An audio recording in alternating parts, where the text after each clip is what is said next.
get into it. Let's talk about the first episode of A Knight of the Seven Kingdoms called The Hedge Knight.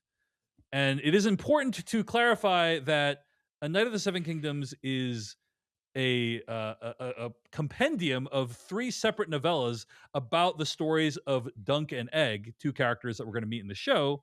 And the first of those books is called The Hedge Knight.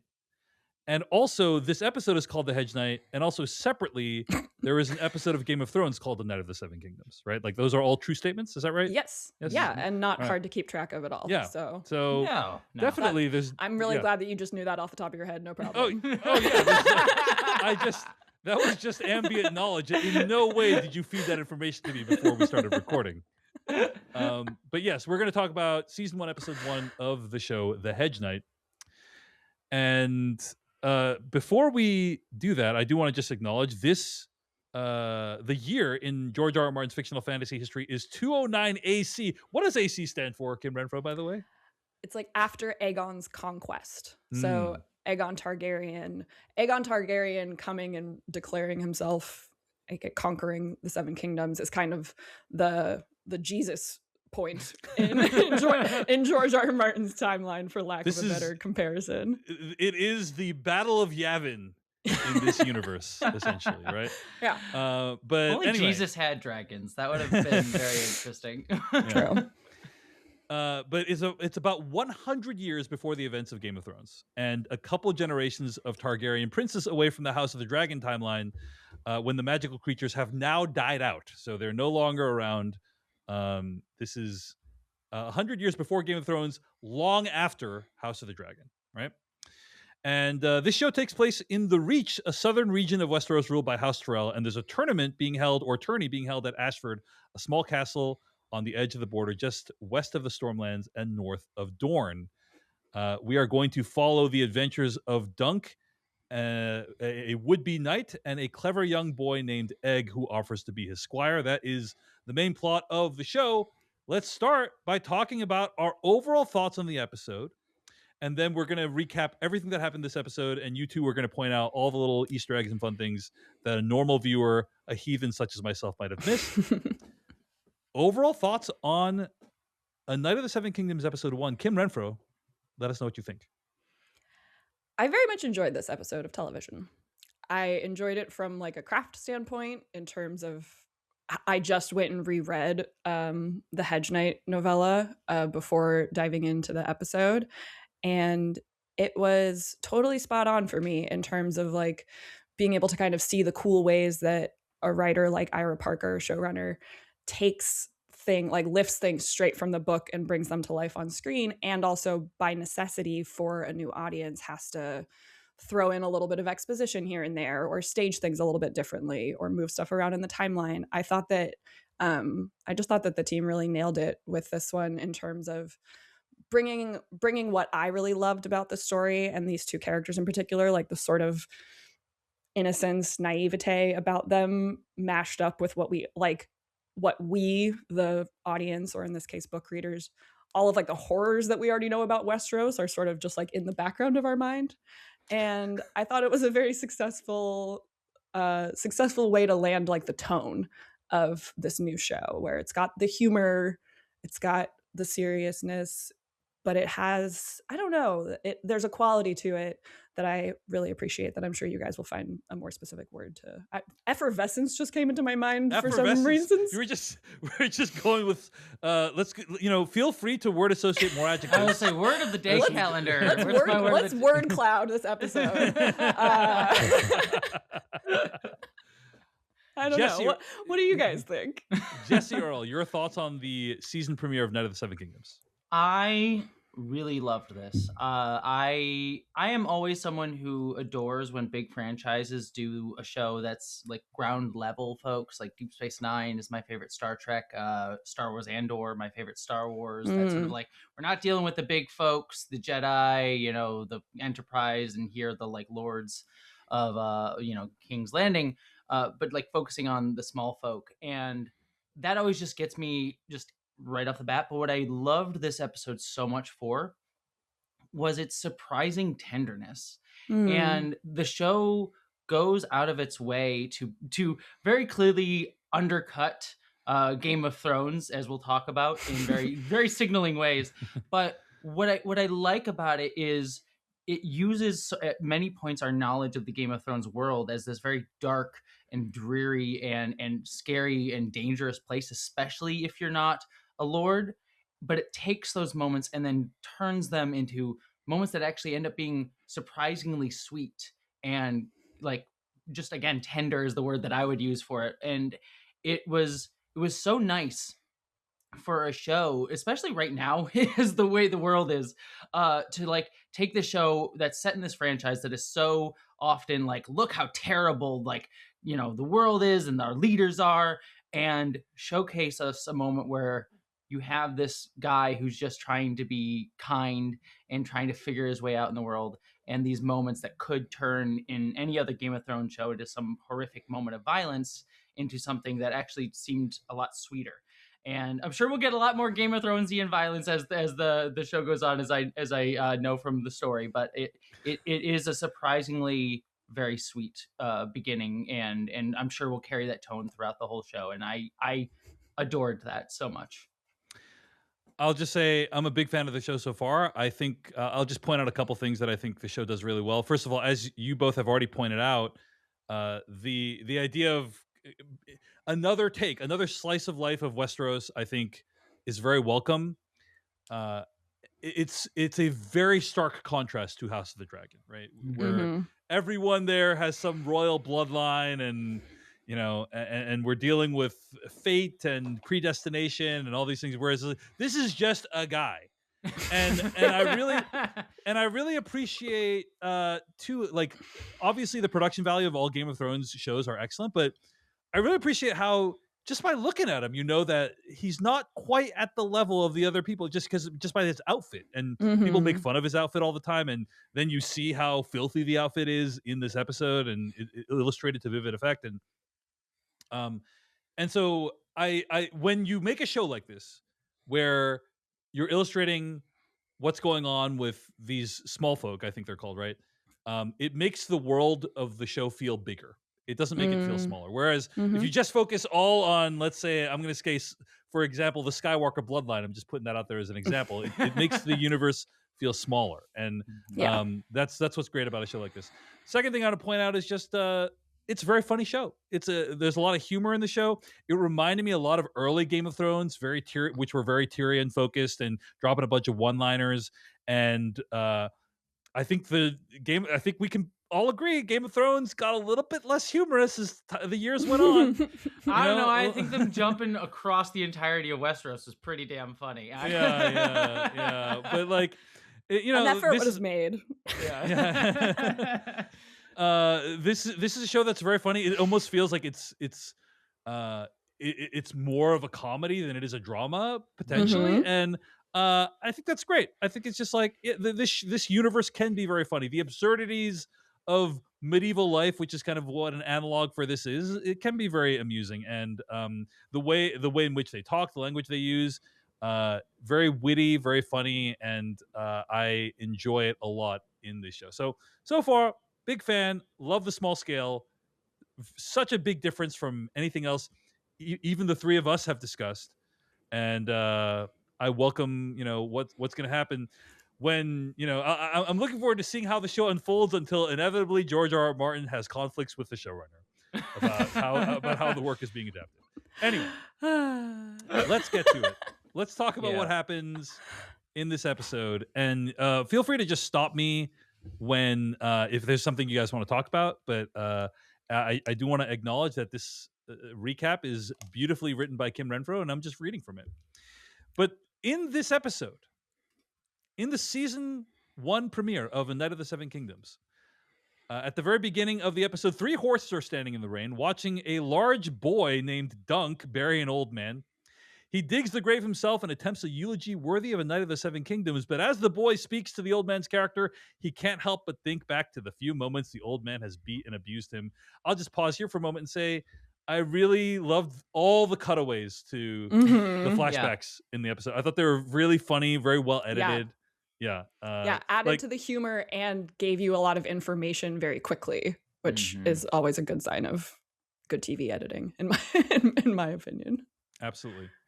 The young knight finally weeps as he admits to the old man's body that he will be taking his sword and armor and horses, and vows to take good care of it all. The next morning, it's sunny and warm as the knight lounges under a tree and mulls out loud about how he would eat like a king if he sold the 3 horses. But then eventually decides maybe that's not the way he wants to go.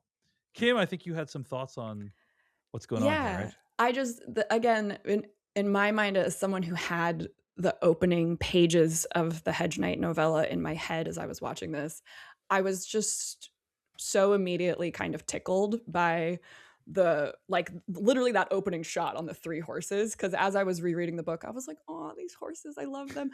I don't think that he mentions their names, but their names are Sweetfoot, Chestnut, and Thunder. And it I think that I think that Ira Parker made a really good choice here in taking lines that Dunk only thinks to himself in his head in the writing, because of course we're the reader, we're in Dunk's point of view. But he pulls a few of those out and has him just actually speaking to the horses, and it kind of creates this one-sided conversation where you are almost like filling in the other side of the answers a little bit. Also, it gave me vibes of like Kristoff and Sven from Frozen in a great way. Like I love like this conceit of like a very capable man who's on his own but just literally doesn't have anyone else to talk to. It's like, of course, like I talk out loud to my cats all the time. I've been talking to my baby for 20 months now and he can't talk back in full sentences, But he's like, absorbing a lot, Tim. He's is. absorbing a lot. And I think that these horses are too. I think that these horses kind of symbolize in effect like the only other characters who have been with Dunk for most of his entire life. We see in one of those cutaway flashbacks that these same 3 horses were with him when he was a boy and when he first was taken into the service of Sir Arlen.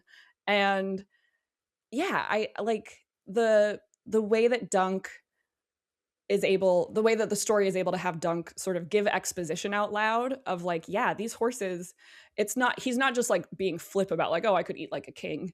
In many ways, he has nothing. He has no worldly possessions except these horses and a sword.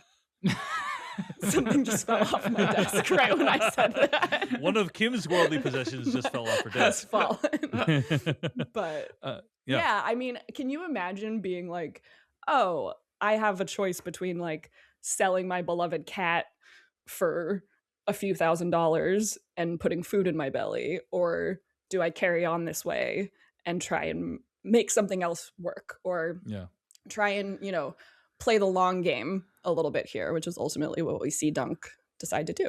He's risking it all. He's risking it all.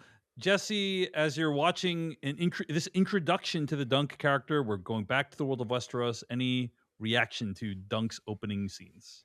I mean, first thing I want to say is this actor, he is really good at selling the like, again, I keep using the word tender, that's my word of the day, but like tenderness and vulnerability of this guy, because he's like a big dude, and which is very important for his character, and it would be easy for a guy like that to come across as a little bit very stiff and like overly tough. But this is a character who is very vulnerable and kind of wears his heart on his sleeve, and the actor does that so well, and you see that very much in this open sequence of just how he's trying his best and yet doesn't really always have the words to say that. And I really just adored his acting throughout the entire episode, but especially in this opening sequence. And I also really liked he has that moment where he's trying to figure out where he wants to go, and we get the call out to like, I could join the Night's Watch, like all of those things. And it just kind of put in perspective to me like how few options people like him have in this world of you can, you know, become a guard, you can, you know, do the tourney, you can do all these things, but it's all about like having to subsume yourself into, you know, some other organization or things, and not really getting to choose a path of your own that often. And he's choosing to take that path, which is the harder one.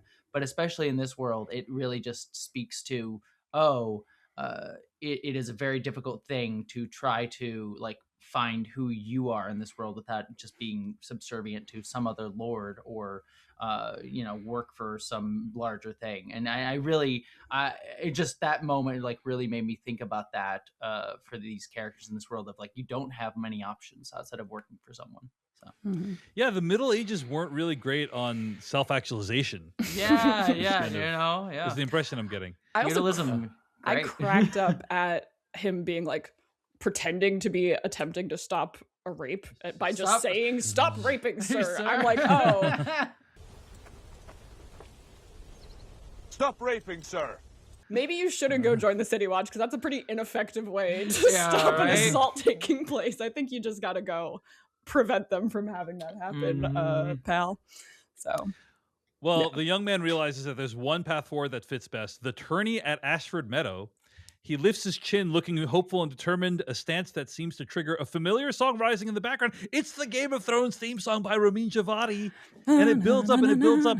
Smash cut to the sounds of the poor guy shitting uncontrollably while crouched at the trunk of the tree. Now, a lot of controversy about this scene.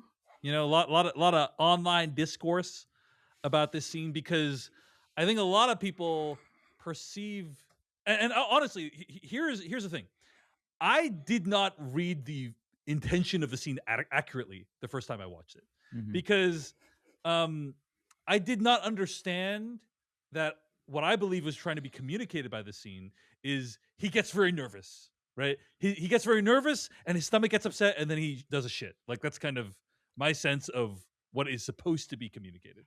I just thought it was cutting to him shitting randomly, and therefore that it was making some statement about how, hey, this show is kind of, that's what this show thinks about Game of Thrones, is like we're like humorously taking a shit, and it's funny, it's hilarious, like Game of Thrones shouldn't take itself so seriously, and we're not going to take ourselves seriously, guys. But I don't think that's what's going on here. I think it is, in fact, like, what it's saying is, hey, this guy does not have the bravery of the characters that we see in a typical Game of Thrones. That's what I think is the intention. Kim, you have done some reading about this, your analysis. Yeah, I gotta say, I also, that did not occur to me yes as an explanation for the choices made here until I heard Ira Parker, the showrunner, talk about it. He's given some interviews about this at this point, one with James Hibbert over at The Hollywood Reporter, and then I was also sitting in on a press conference where he was asked this by the moderator, so he went into it a bit. And listening to him talk about it made me like the choice more.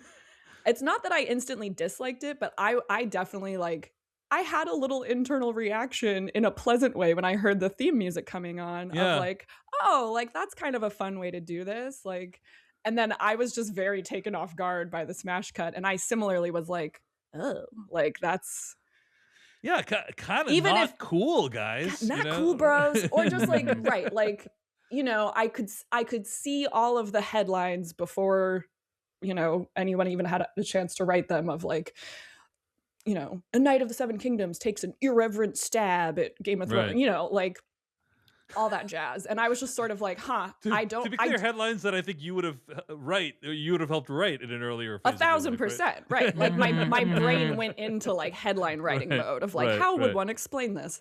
Yeah. And so, yes, he exactly as you just said, from Ira Parker's vantage point, it is meant to show that Dunk, in the script, he says that he wrote that he hears a hero's theme playing. And so later the choice was made to just have that hero's theme be the Game of Thrones theme, because the original Game of Thrones intro music does have this like energy to it, this like sort of grandeur and importance.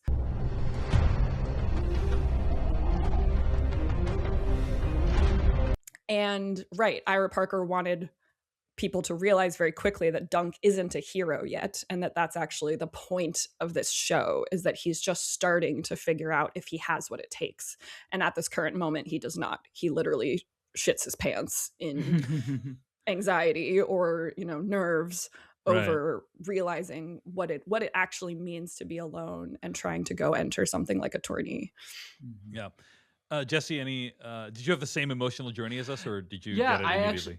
I actually came home because I was out last night, and I came home to watch the episode. And my fiance, she had already started watching the episode, and I asked like, "Oh, what do you think of it so far?" And her immediate thing was like, "Yeah, the show is very much doing like the we hate Game of Thrones thing." Like that was her Wow. reaction to it, Mhm. and I was like, Wow. "Huh, that is not what I would expect from this show." And Mhm. watching it, I was like, "Okay, I don't think that's what's going on here." So the moment that got me, and I think it kind of made me read this, and then I read your Decoding TV write up this morning. I'm like, yeah, that had the exact same, because you made note of the heroes theme part of this as well. There, the moment that I'm like, okay, I don't think this is what this is doing, is actually when he looks up at the bird in that Mm. moment. And again, it goes back to this. There's this sweetness to this, where it's like, we're living in the shit.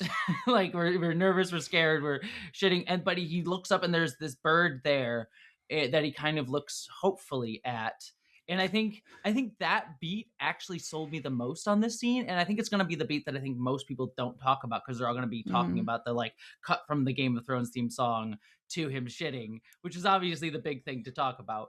But I do really think that moment, like all three of those working together, of like, we're undercutting the heroes thing, he's shitting nervously scared, but then there's this like sweet bird that's there in amongst like this really like just nasty moment.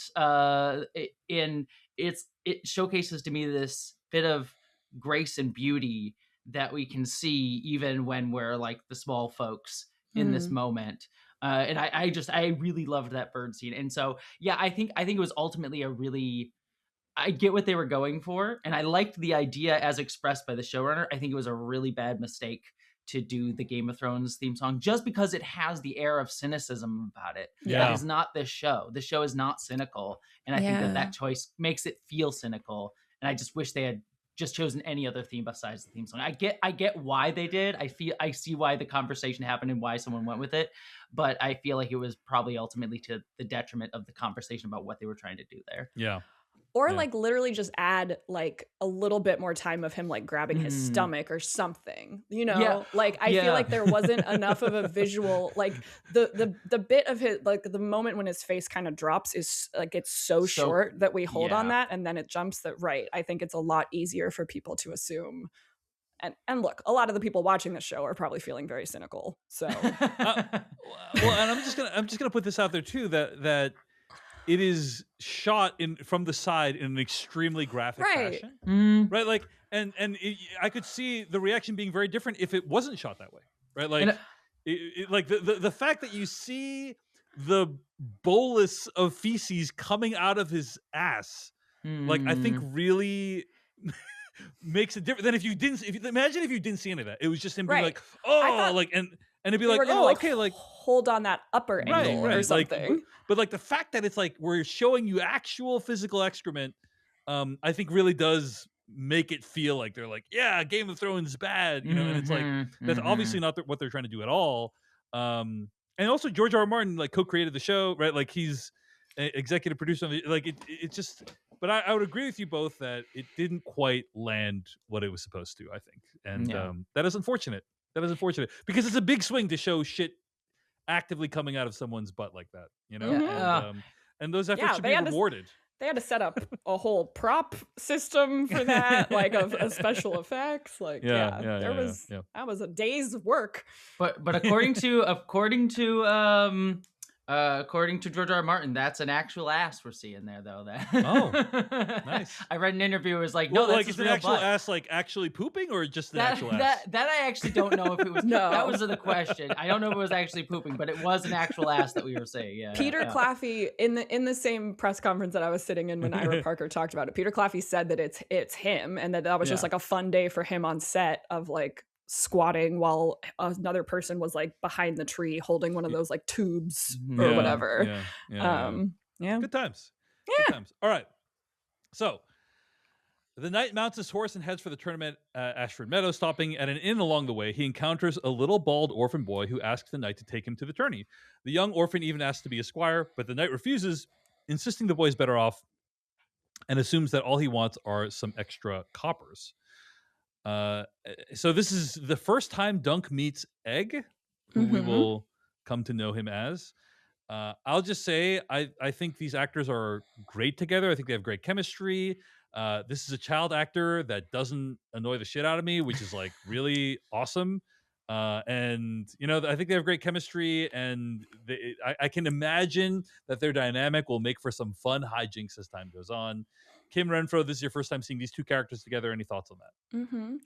I love the way that the dialogue is set up in this scene where both Dunk and Egg, and they don't know each other's names at this point. I think in general the audience doesn't know Dunk's name either, which adds to sort of like they're going through the motions of just like what happens when strangers meet at an inn. And so like Dunk making all these assumptions about like, yeah, you're going to take care of my horses, and like assuming that he's going to be excited to do so. And then when Dunk is a little bit like, I mean, I could, like the response that you get, I think tells you a lot about each of the characters without over explaining anything, if that makes sense. I love the line from Egg later about where he's like, you don't look like a knight, and Dunk's like, well, do all knights look the same? And he's like, no, but they also don't look like you.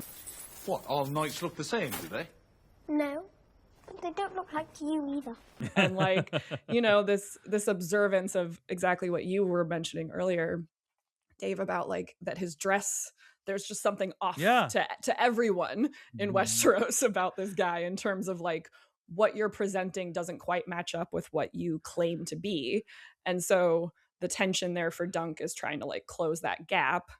And also this was the moment when I was watching it that I was like, I want to ask you as a non-book reader how old you think these two characters are. Well, first of all, I want to say that what I like is that Egg starts calling out specific elements of the wardrobe, like your belt is a rope, just like I guess that's bad in this universe, and it looks bad. So yeah, I have another thing to say about that too. Go ahead, which is a fun detail because in please. the book they George R. R. Martin goes into enough of the detail at the grave scene to explain that Dunk is so large that he can't wear the belt of his former knight master. I don't know if you're supposed to call them masters. That Sir Arlen's belt is literally too small for him to wear around his waist. So he has no choice but to use a rope if he wants to hold the sword at his side. And so I loved that they included that in his costuming, and they have Egg kind of highlight it, even if as a non-book reader, you have no idea of knowing why Dunk is left with just a rope belt. Appreciate the detail. To answer your question, I'm going to say that Dunk is in his 20s, late 20s, early 30s, and Egg is middle school. That would be my guess. Okay. So, Dunk is supposed to be like a junior in high school. Oh wow, that was my thing. Yeah. Dunk is supposed to be like he doesn't know. In the book, it says like he's not exactly sure if he's 16 or 17. Right. And so again, like I think I mean Peter Claffey is like the actor who plays Dunk is I think 28. Like he's in his late 20s, so that makes sense that that's how he's presenting. And I don't know. I should maybe look into this. I don't know if they've made a choice to try to age up Dunk, but even if they haven't, again, part of his character and part of what we are witnessing as we get to follow him through this experience is that people make a lot of assumptions about him based on just his size and stature that don't match with who he is inside, both like maturity wise and like he's not this aggressive, I'm going to use my height to bully people kind of guy, right. I will say that's, I do think the show would have a different character if I believed that this person was in high school. It would feel a lot different in a way that I'm not saying the current feel is bad, but I just think it would just be a different feel. Jessie Earl, thoughts on the introduction of this dynamic duo, Dunk and Egg, together for the first time? I mean, the only thing I would like to add is I liked the way that Egg was introduced just visually. Like we get to see Egg looking at Dunk and sort of like his visual from a distance there, I thought was really nice. And it was also not overplayed. I mean, Egg is such a big character. He is the other lead of this show. And it's just a low-key entrance by his character. He's almost a character you could feel like, oh, that was a nice little character we met for 2 seconds, and then he'll never be back in the narrative after this point until he does show up later on. And I again, I liked that low-key element of this, where it's not, oh, we're dealing with a really big character who's gonna come in and own the screen and be really important, even if he is just a little kid. It's just a kid coming out of the shadows and helping him. And that sort of very naturalness to the scene, I think, really it feels very natural to these characters and what they're trying to do with it. So I really liked the way that they chose to do the filmmaking aspect of it. I thought was really, really beautiful. So All right, pressing on. Once at the tourney grounds, so Dunk leaves. He goes to the tourney grounds. Once at the tourney grounds, he has to convince the master of the games at Ashford Castle that he's a real knight and is good for the implied debt that will come if he loses in one of the jousts or other tournament events. The fellow encampment dwellers range from knights and princes and lords to sex workers and armorers and puppeteers and pop-up taverns. As the knight makes his way through the various necessary stations, such as finding a man to vouch for his knighthood, scoping out the tournament grounds, eating and drinking, we see the way Westerosis in this time thought of hedge knights and green boys. What is a hedge knight, Kim Renfro? A hedge knight is a knight who does not have the resources and means to actually sleep in his own pavilion and tent or have like regular lodgings, and therefore he sleeps in hedges, or as we see, like under trees and creeks. So effectively, it's a different way of calling them poor, I guess. But it's like, it's like this like certain category where and the thing that distinguishes a hedge knight from like a sellsword is meant to be their oaths and this sense of honor and the way in which, like, the types of work and services that they offer. And so that little moral distinction is what keeps him from just being like a beggar or, like I said, a sellsword or some other sort of outlaw. So it's like a recognized lowest status class of knights. And green boys, like they refer to him as green. That's something that that's like a term used throughout Westeros to just describe someone who's like naive, inexperienced. It's but along the lines of unrelated to the green hedges that person might be sleeping. I think it is kind of meant to be a double meaning there, but I've heard green boys also. I don't know. Is it like like fresh leaves on a tree are green but not strong yet? Like that kind of visual link. Yeah. And I love that he's wearing all green. I love that they dressed him in this like faded, mossy forest green. So it's like, oh, I love Dunk. And it has nothing to do with the blacks and House of the Dragon.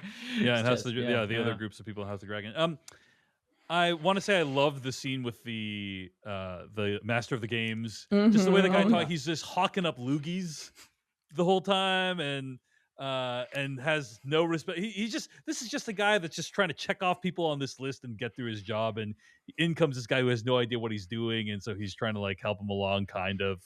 But I found it to be all highly amusing and kind of some of the best of what I would believe of Game of Thrones can be. The Game of Thrones universe can be of like kind of fish out of water, very witty banter, just very, very amusing, and just random idiosyncrasies that these characters have, like being very phlegmatic in this case. I actually about that scene.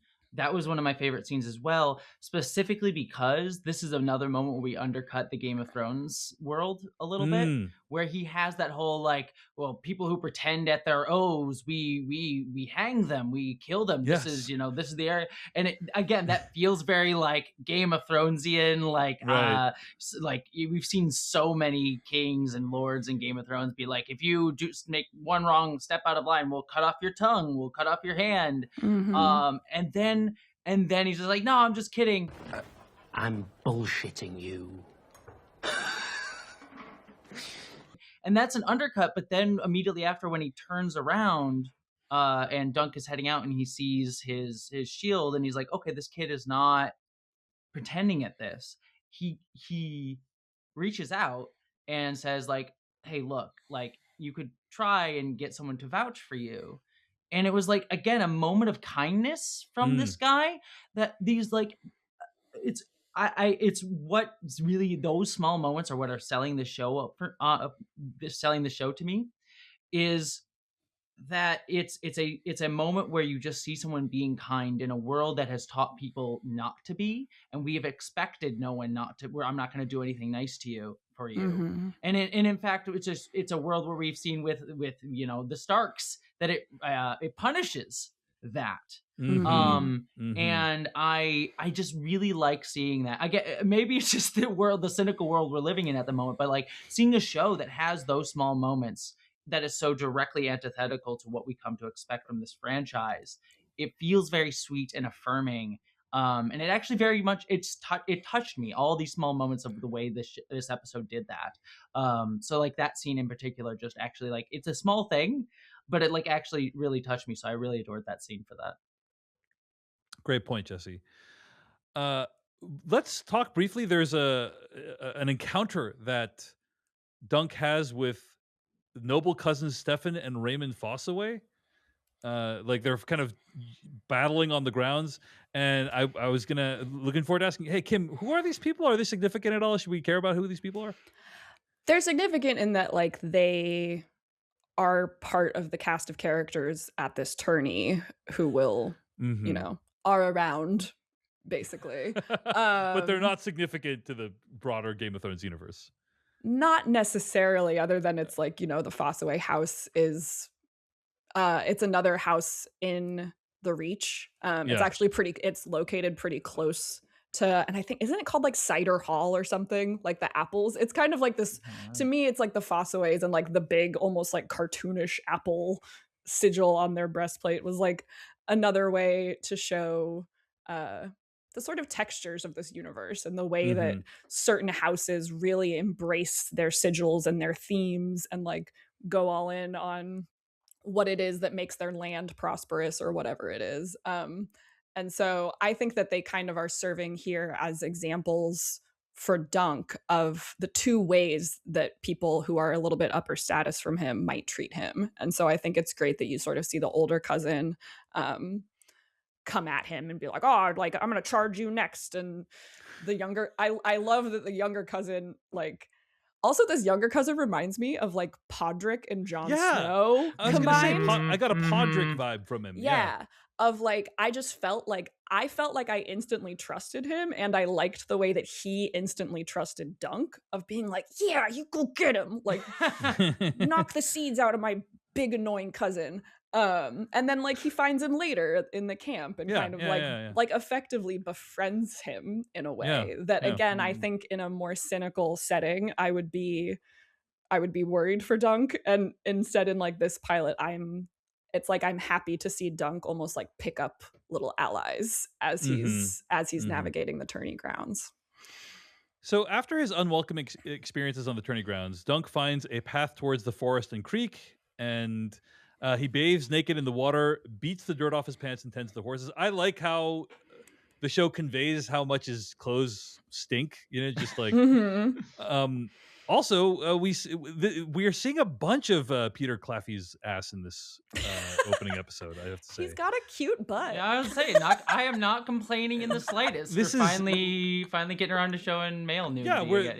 This is. I don't remember what House of the Dragon was season. That was years ago, like so many years ago. But like, I don't remember how like male nudity forward that show was. But this is definitely male nudity forward. This one, and that's. You know, the scales must be balanced. And I think this show has put a bunch of points up on the male nudity board. So looking forward to how it's going to even things out later. No, between this and the pit, it's been a week for male nudity. Between this and the pit, a lot of male nudity going on. So anyway, all right. At nightfall, Dunk heads back to the pavilion area and tries to find a knight, Sir Manfred, who can vouch for him when he encounters the sex workers again. They're prepping a third woman to pose as a dead body. When they attempt to dismiss Dunk's hope for a better life, he pushes back against the mockery for a change. So what was going on with this woman who's trying to be a dead body? What was up with that? What was your reading? I assumed that that's like at the request of a customer. Oh, okay. Oh, okay. Is that not right? Yeah. No, yeah, that okay. probably makes more sense. Yeah. No, that's good. That's good. My read on it was like, because there's the play that we see later that it was like for the play, but no, they're sex workers, so that makes no sense. It probably was like a kink thing. Yeah, Wow. yeah. That's see this thing. My mind doesn't have those levels of depravity to even understand that, Kim. So no, I'm so glad. yeah. I'm so glad you're back, Kim, because then now we understand what that scene was for. So Yeah. all right. Pleasure to be here. Yeah. All right. Dunk gets a snack and a drink and watches a puppeteering group tell the story of a man fighting a dragon. He and the woman running the show or narrating the show make cutesy eyes at each other, but the night doesn't turn to romance. I gotta say, I think this show, this like little play, was unrealistically good. It was like that was like such a sophisticated level of puppetry. I'm like, It's true.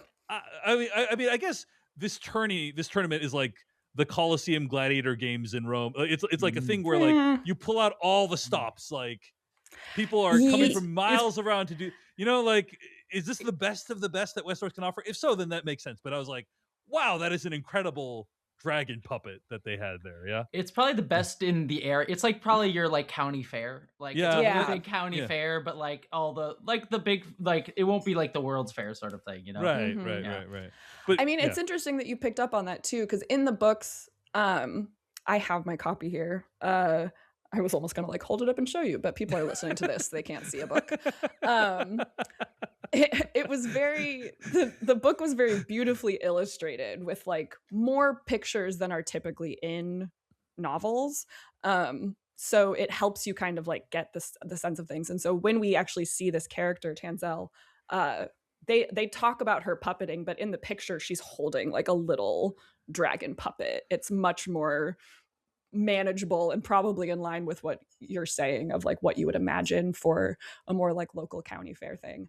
I thought it was just a cool choice to kind of like raise this, like to change the scale of the dragon puppet and include like the fire effect, because I realized that what they might be trying to do is explain to you how the people of Westeros now still understand what dragons used to be like. It's like it's helping. It's like literally we're watching the oral history of House Targaryen being shown to the small folk. So I kind of forgave it immediately as like an unrealistically sophisticated puppet, because I was like, oh, like it's to help us understand why the people of Westeros still even believe that dragons like existed several generations ago type of thing, or to be like, yeah, they used to be big fire breathing things that could kill a man, not like the tiny shrimpy things that they were at the tail end of dragon existence. Gotta say, number one thing I missed about Kim Renfro podcasting, the Kim Renfro impressions, which of the characters on the show. It's always a delight. So I was just being facetious, by the way, about how realistic it was. It's like it doesn't really like just take me out of the show that much, but it's just like immersion ruined. Just very cynical, David. Yeah, I was just like, wow, that's very good. Wow, that's very good. Okay, anyway, you hate it now. The show's awful. Cancel it. So Dunk gets spotted by Raymond again, and the young squire takes the night into Lord Lionel Baratheon's tent, where Dunk delights at the little feast for the upper classes, digging into the buffet of roasted birds and pastries. But the revelry is almost cut short for Dunk when Lionel Baratheon's men summon him to their table at the head of the party. He appears to be out of his depths when it comes to the customs for what to do or say when presented to a lord, but his humility and honesty seem to win over Lord Lionel. They dance and drink, and Dunk reveals his inner fear that he has no chance of winning this tournament and is therefore about to lose everything, including his life. Jessie Earl, thoughts on this feast that Dunk gets to attend? I love my weird little freak Lionel Baratheon. He's such a weird guy, and I'm here for him. I stan him so hard. The dance sequence in this was so wonderful. That when he's like trying to stomp on Dunk's foot, and then Dunk hits him back. And again, the Game of Thrones subversion here, where it's like, if you do that to a lord, he has every right to, like, he could kill you or cut off your leg or whatever the law would be. And he just like sticks out his tongue. He's like, yeah, I'm into it. And I'm like, yes, okay, this man I love. I will do anything for him. Just proven Baratheons are the best. I play them all the time in the Game of Thrones board game. Baratheon House, they're winners.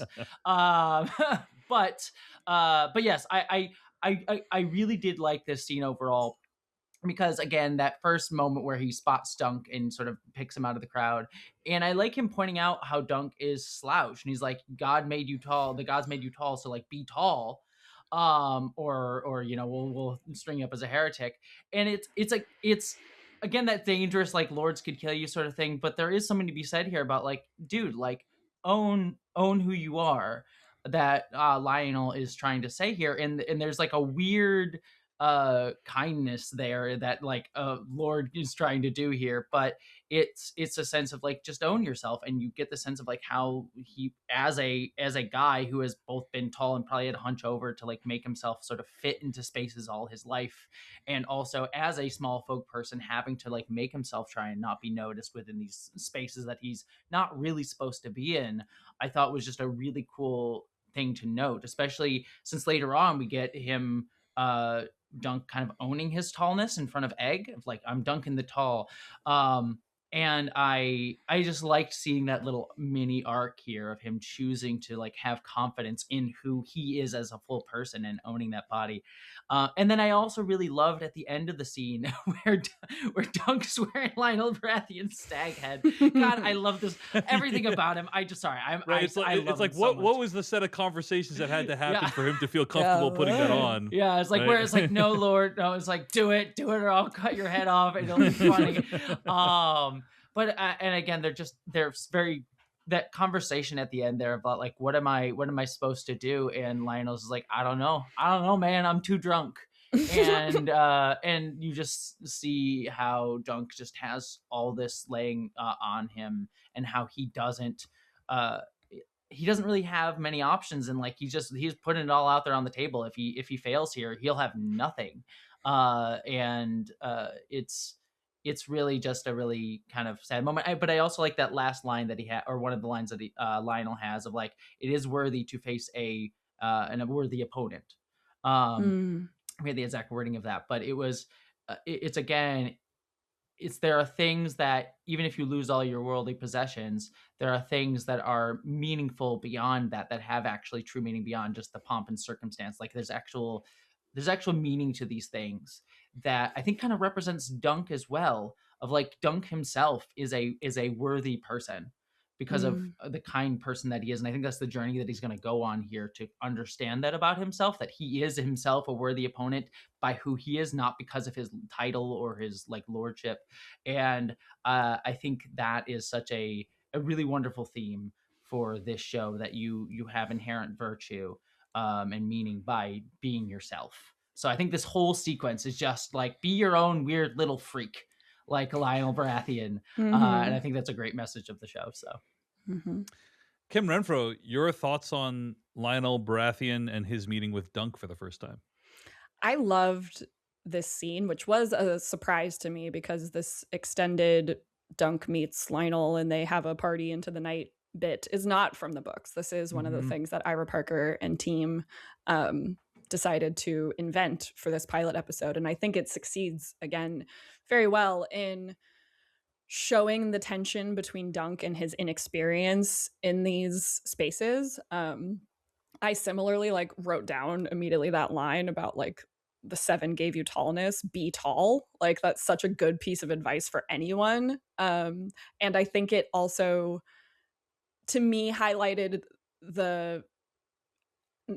for me, knowing that Dunk is meant to be in his, like, late teens, I was like, oh, this feels like such a teenage thing to have to be told, or to have to realize that, like, trying to hide or shrink away parts of, like, your physical self because you're insecure about them, or because other people have, like, made you feel uncomfortable about them, that a lot of the way that people perceive you and a lot of your internal power changes when you decide, like, this is my body. It's also similar to like it links back to I think what the sex workers told him of like, you've only got one body, treat it well. Like this idea that Dunk should take pride in his tallness just as much as he takes pride in his sense of honor or his sense of duty. I loved getting to see that exchange that again doesn't exist in the books. And yeah, like Lionel is just such a fun character. Similar to how Raymond Fossaway reminds me of like Podrick and Jon Snow. This was like, I was like, I feel like I'm looking at Tyrion and Robert Baratheon's like ancestral child or something. It was like if Peter Dinklage had the height of Robert Baratheon and like all of the confidence and celebration of this lord. I like that they I love the dancing scene. Like Dunk being awkward on the dance floor right away was like so important to me to see, because like it takes bravery to dance in public, I think. Especially if you're in a tent full of strangers. And so I loved, like, I was kind of expecting Dunk to decline the offer of dancing or like, oh no, my lord, like I'm gonna go eat another pastry or something, but to be like, who doesn't? And then you see like, oh, Dunk loves dancing even if he's not super confident at it yet, but like he just needed to get in there and get, I don't know, I like the number of times that I've been on a dance floor at a party and you got to welcome people into the fold sometimes, or like hijinks are going on. I really loved it as a break again in like a little bit of the grimness of what's going on and a way to establish Dunk's character and these other noblemen around him. Just, yeah, perfection, in my opinion. Very cool. Well, as we're getting towards the end of the episode, let's just take a extremely brief break to mention where people can find more of your work on the internet. Jessie Earl, you want to give a plug for some of your stuff real quick? Yeah, you can find me at Jesse Gender on YouTube. That's where I do my big video essays. So if you're looking for big analysis on Star Trek and other things, I do that there. I'm reviewing Star Trek Starfleet Academy, the current new Star Trek show that's coming out that is really, really great, over my other channel, Jesse Gender After Dark. And then I have a Battlestar Galactica podcast where we are rewatching Battlestar Galactica in the current political moment. It is sadly still very relevant. So we're checking that out. That's called Frack This Podcast. That you can find on YouTube and just podcast services. So just type in Frack This Podcast and you'll find it. That's where you'll find me. Very cool. And Kim Renfro, you want to give a plug to your recent write-ups? Yeah, I'm back in the write-up game for Decoding TV. So you can find my version of recaps and the sort of breakdown of details and Easter eggs and all that jazz on Decoding TV Substack every week for free. Yeah. decodingtv.com, check it out. And Jesse, appreciate you joining us for this inaugural episode covering Seven Kingdoms. Always love hanging out with you both. Let's talk about some of the final events of the show. So leaving the party, Dunk finally sees Sir Manfred Dondarrion, but is summarily dismissed. I mean, maybe we should pause here for a moment. Like, yeah. Do you know what is... How is this guy is obviously related to the other Dondarrion, but like, is it significant in a way that we should be aware of? Kim, what's your opinion on that? No, although it is just cool to see more. Beric Dondarrion, people remember, was a great character in the Game of Thrones universe. He was one of the people that like died, came back to life. They call him the Lightning Lord. Like the sigil of House Dondarrion is forked lightning, which is also just like a sick sigil, like purple lightning on a field. And there's a whole backstory on that. Maybe we'll get that at some point. But yeah, no, I think that he's just meant to be. This is like another example of like, this is a run-of-the-mill nobleman who actually doesn't really give a crap about anyone besides himself. But also, I thought I wanted to ask you: do you think Dunk was really knighted? Like, did you come away from this being like, well, let's start with this question: is in the books, is it made clear whether he was or not? Like, just either way, was it made clear or not?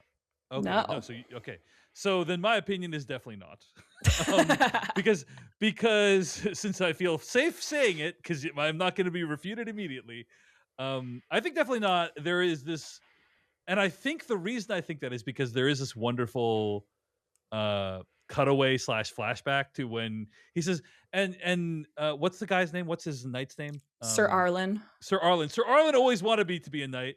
And then there's a Mm. cutaway to him in the past saying, do you think I could be a knight one day? And then literally he doesn't respond at all, then cut back to present day. I was like, that is amazing. Like, that is hilarious that they did that as the cutaway, like with no payoff Mhm. whatsoever. Mhm. So I am led to conclude that he is just making all this shit up. And you know, he was not actually knighted before he died. Now maybe the show will change that somehow, and we'll get a flashback of like Sir Arlen right before he died, and it'll be like, oh, he did actually knight him. But my opinion so far is that he fabricated the story. Now, you guys, you know, Jesse, you seem to not agree with that, or what is your? I thought, because the book doesn't make it clear either way, so you're led to sort of wonder even in the book. But I think he was knighted, just based on based on Dunk's character alone. Mhm. Like, he seems honorable enough that if he hadn't been knighted, he wouldn't say so. Because like in that earlier scene with the guy where he's like, I'm gonna string you up and kill you, even though it was a joke, like Dunk seems more, at least my read on that scene was like he seemed more afraid of like him not being believed and getting killed for it than it being like, oh, I just lied and I'm about to be found out. Was Really, kind of like my what interpretation was the latter. I thought for sure it was the latter. I mean, either way it works. I mean, the book again is not clear, so I think Yeah. you're led to sort of wonder either way as you're figuring out Dunk's character, and I think it's valid either interpretation. Mhm. But my read on it, just based on the kind of person Dunk is, I think he wouldn't have lied about it. But like again, I think both interpretations are equally valid. So Interesting. Kim. So Jesse's headcanon is that Dunk you're was telling the the truth, tiebreaker. and my headcanon is that he's lying. Kim Renfro, what say you about whether Dunk was actually knighted? I used to be in Jesse's camp. Totally agree with her on like that. I thought that was a bit of the part of Dunk's character is that of like we as the reader are left to decide effectively because the story starts where it starts with Sir Arlen already dead, so we have no way of knowing. Honestly, the thing that changed my mind is exactly what Jesse brought up earlier, which was the cutaway to that robin in the tree. Which I did love that moment when it happened. And then when Dunk says that the only witness was a robin in the tree, and then like also starts being like, and it was raining. And I'm like, dude, you're just describing the conditions of like what happened right after Sir Arlen died. Or like, you know, Sir Arlen died presumably in the rain, and then he had to bury him in the rain. But I felt like that was Ira Parker kind of giving us a bit more of a nudge towards the fact that he's fibbing here. But I'm also of the camp that part of our audience experience is meant to be trying to like digest and process whether or not Dunk is a liar or whether or not he's trustworthy. And I think for the most part, he shows that he's trustworthy and wants to do the right thing. But I also, to me, it's believable that he's young enough and, you know, has limited enough options that he might have just decided to say, yes, he knighted me. And then I believe that with that lie, it's like now Dunk is doing everything he can to live up to the title of knight. Like he didn't put that title on himself simply to then go get access to a bunch of things. As we see, he doesn't even know how to get access to a lot of the stuff that knighthood might grant him yet. But it seems to me like he has something within him that's like driving him to want to be a knight. And that's what's more important. He also grew up in Fleet Bottom, so he is used to lying. So yeah. He's taking the George Costanza approach. It's not a lie if you believe it. That's what George Costanza has previously said. So, and he believes it, and he's going to try to live it out, even if it's not actually true. So, okay. Anyway, Dunk mopes back to camp and is surprised to find the little bald orphan boy there. He's cooking a fish over the fire with the linens hung up to dry and the horses have been groomed. Dunk threatens to take him home, and they have another back and forth of assumptions about each other, which subtly reveals that both Dunk and the boy, Egg, are from King's Landing. The episode ends with Dunk and Egg laying under the night sky, trying and failing to fall asleep. When a greenish swoosh flies through the sky, the knight and his would-be squire smile at the thought of the star's luck belonging to only them, since all the others in the camp have the misfortune of sleeping under tents. And that brings the episode to a close. Any thoughts on the closing moments of the episode, Kim Renfro? This is another scene where Ira Parker lifted internal dialogue that Dunk has, like an internal thought that Dunk has as he's falling asleep, and turns it into dialogue not only for Dunk, but actually splits it between Dunk and Egg, which I thought works very well at establishing their relationship and sort of the theme of the theme of the Song of Ice and Fire, the theme of the show going forward of like, can one sort of make their own luck? Can one sort of choose to view their circumstances in such a way that it empowers them? And can these two characters learn from one another? I think Dunk is in this position of like, he's effectively decided to become like a father figure or like a temporary father figure to this boy in the same way that Sir Arlen did for him. I don't know how explicit they are about this in the show at this point, but like you get the sense that it's like these are two orphans who are now going to be like an orphan team, and it's like a bigger orphan taking care of the little orphan. But we see right away, and in this choice that Ira Parker made to have Egg be the one to point out that everyone else in the camp is sleeping under tents, you make it so that like the teaching is going to go both ways, that like there are things that Dunk can learn from Egg, and that in return Dunk is going to or intends to protect and shelter and care for this boy in the way that he needed someone to do when he was little. And so tender is exactly the perfect word for it, Jessie. Like, I really love the tenderness that we're getting from these two characters in this moment, and sort of seeing the spark of that bond. I think it was a really good way for them to decide to end this first episode, because they could have ended it in a million different ways. They already kind of like moved around the order of operations of some scenes. Like, if I'm remembering correctly, Dunk doesn't speak to the master of the games until after this scene in the book. It's like the next day, I believe, or something. Yes. Yeah, I think he runs into Egg before that point. I think you're correct. Yeah. After so like the second time, yeah. Yeah. Again, in terms of like the adaptation choices being made, I thought that this was a really lovely like period to put on this first episode. Jessie, any concluding thoughts for us today?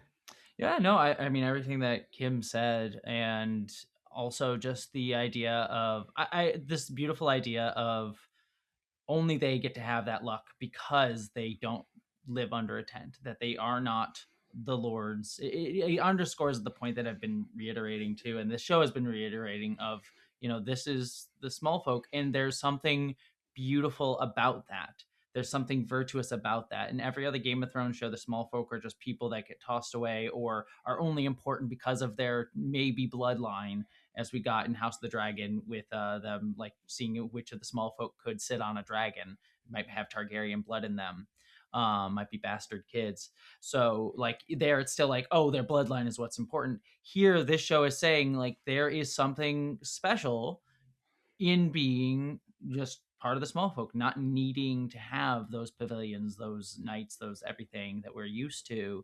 And I think that that's again a really beautiful moment, a really beautiful message. And I just reiterate Kim without saying it all again, the idea that we're splitting this dialogue between these two characters and giving them such like rich back and forth, and you see that energy of them going back and forth, and you see like Dunk trying to be the teacher there of like, I won't you know, you'll get food on your belly, you'll get all these things, and you see Egg like kind of seeming to like really invest in that, like, wow, you will there's something that Egg is really enjoying in what Dunk is telling him. And you see Dunk trying to live up to his own master's history of like, I won't beat you unless you deserve it, and we had gotten those cutaways earlier on. And so I like him sort of like trying to like, again, make himself something that he doesn't fully believe in just yet. For Egg. I don't know. I thought that was really, really great. So yeah, what a really beautiful scene to end the show on. Yeah, as you're talking, it reminded me a little bit of the ending of The Last Jedi. Yeah. Contemplative, looking up at the stars. Anyone can be special. We don't need royal bloodlines to drive the energy of this series. And it's a really good thing they followed through with all that stuff. Oh yeah, very much film. so. So what you're saying is House of the Dragon season 3, J.J. Abrams is showrunning, right? Yeah. Yeah. Only once George runs out of the books. Yeah. Because to be clear, there are more Duncan Egg stories he intends to write that he has not written yet. Yes. I wonder if we'll get those before we get Winds of Winter. I can't wait until those come out after Winds of Winter. But anyway, agreed with everything you all said. I think the only other thing I wanted to highlight randomly before we wrap up today is I loved the music of the episode. The score was very beautiful, very lyrical, a lot of string usage, but also with Western inspired elements. When I say Western, I don't mean like Western Hemisphere. I mean Western like cowboy, like Western movies inspired elements, of which this is kind of like, of which there are many Westerns that have a similar formula to what is going on here, which is like two outcasts kind of find each other and need to help each other along the way. And in relation to that, I don't know how they're going to do the opening title sequence of the show. My guess is there will be no opening title sequence. But with the way they did it in the show, they like, if you recall in this episode, there was this big, Ramin Djawadi score. The guy's taking a shit, and then then cut to he's riding away, and then A Knight of the Seven Kingdoms fades into view. The title fades into view with like the score playing in the background, and I thought that, like, despite how crass the taking a poop moment was right before, I thought like the way the title is handled in this episode was quite beautiful. And so I'm curious to see how they're like, is it just going to be like the title appears on screen at some point in any given episode? So I'm curious to see how that's going to play out in future episodes. But I thought the score was very lovely. So, all right. Yeah. I feel like that was like a real person whistling. I want to ask about that, but it sounded to me like the real tone of someone just whistling in the way that, like a cowboy did. And it made the whole scene of him finding his little glen. Yeah. It just felt like, it was like, oh, this is so idyllic. Like the way that other people mock this way of living. I know it's obviously like, you're going to get dirty, you're going to get wet. It's not comfortable, but you can tell that Dunk is at home in these little pockets of like a forest that he finds to sleep in. And I like the music was doing so much to kind of convey that like sense of like harmony with the adventure. I loved it. It's very cozy. All right. I think that's going to bring us to the end of this week's episode of A Cast of Kings. We want to hear what you think. The dialogue with the listeners has always been a great part of the show. acastofkings@gmail.com is how you can reach us. That's acastofkings@gmail.com. Let us know if you have any questions or thoughts on the episode. Hey everyone, David Chen here. Thank you so much for watching that video from Decoding TV. If you want to get an audio version of the show, all you got to do is go to podcast.decodingtv.com. And if you want to support what we do, get ad-free episodes of the podcast and also bonus episodes of the podcast, go to decodingtv.com and become a paid member. Of course, you can also like and subscribe for more. We appreciate it. Thanks. See you later.